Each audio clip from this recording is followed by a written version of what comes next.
sleep. Let's talk sleep. I myself have had a very long history with insomnia, sleepless nights, broken sleep, and there are a few things that have really worked for me, and there are of course other things that will contribute to poor sleep, of which I'm not going to discuss here, but I will give you 10 things that I have found throughout my time that really help with sleep. And usually if you have all of these 10 things ticking along and in order, you will find that your sleep will be easier, longer, more restful.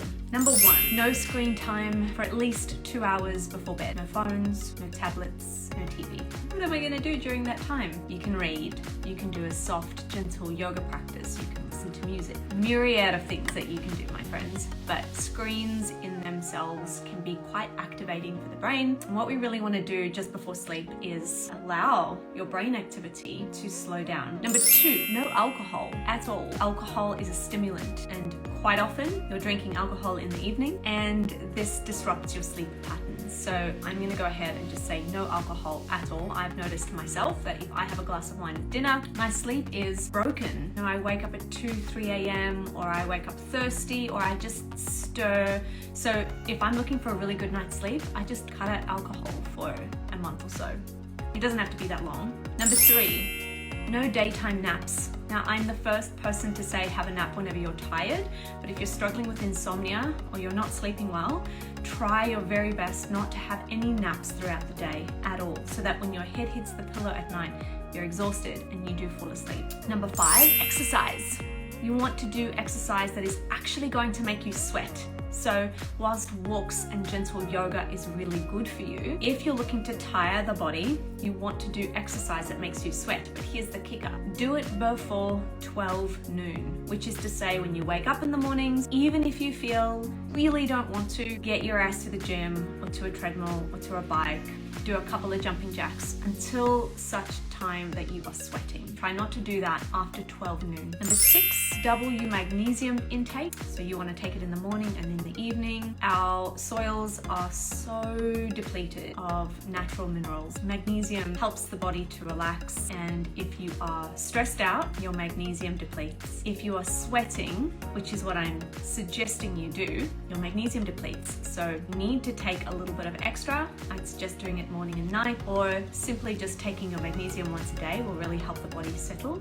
You can find magnesium supplements that are specifically for a restful sleep, and if that's the intention here, then pop some magnesium into your body before bed.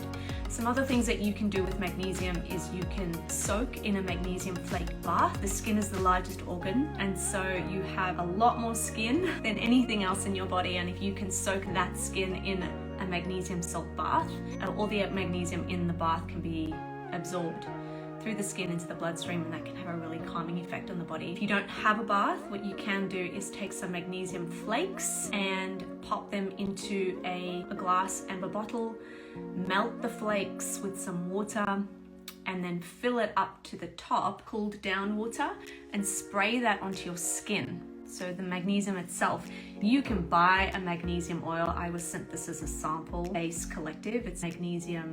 This is what it looks like when you've taken magnesium flakes and dissolved it in water. You can buy this if you're not a DIYer, but it is so cheap. If you're going to be buying magnesium flakes for your bath anyway, to make a little solution like this, and you get it out of the shower and you spritz that magnesium spray all over your body. If you are deficient in magnesium, I have found that it stings a little bit.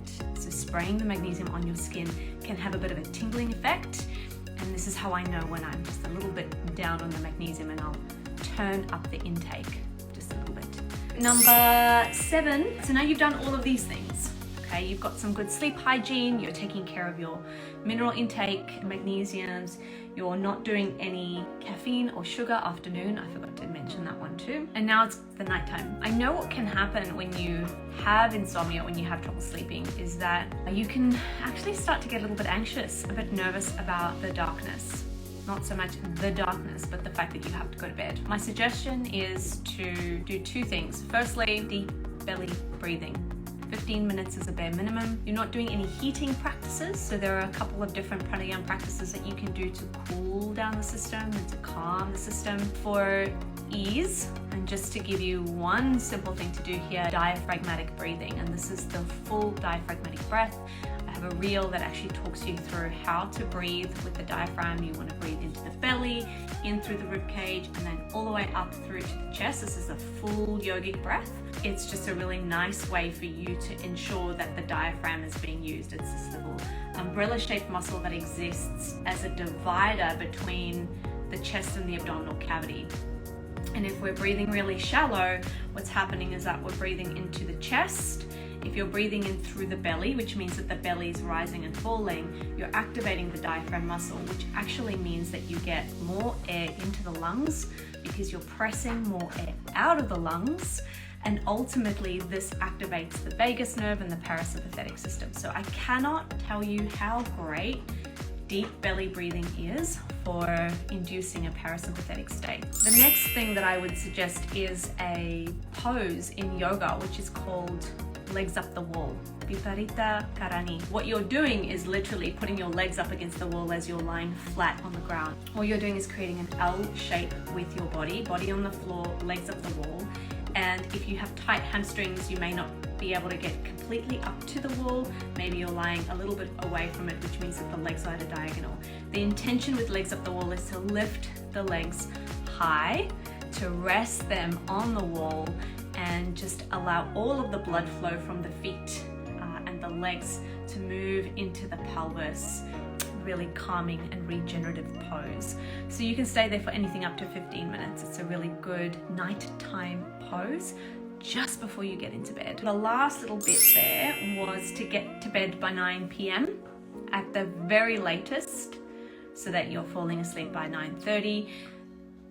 Personally, I find that the earlier I go to bed, the deeper sleep I find myself throughout the night. If I go to bed at 10 at 11 o'clock, my sleep is a little bit broken throughout the night. But if I go to bed at 9, I am able to get into a deeper sleep and I sleep for longer. My sleep is just so much more nourishing. And number 10 is get an eye mask. The eye mask that I've got is a Manta. It's an eye mask that has a cushioning, so that if I open my eyes, it's still black. So it's not pressing on my eye at all. The cushion goes around my eyes. And if I open my eyes for whatever reason throughout the night, it's pitch black. There's no light at all. And it just encourages going back to sleep just that little bit easier. So those are my 10 top tips for sleep.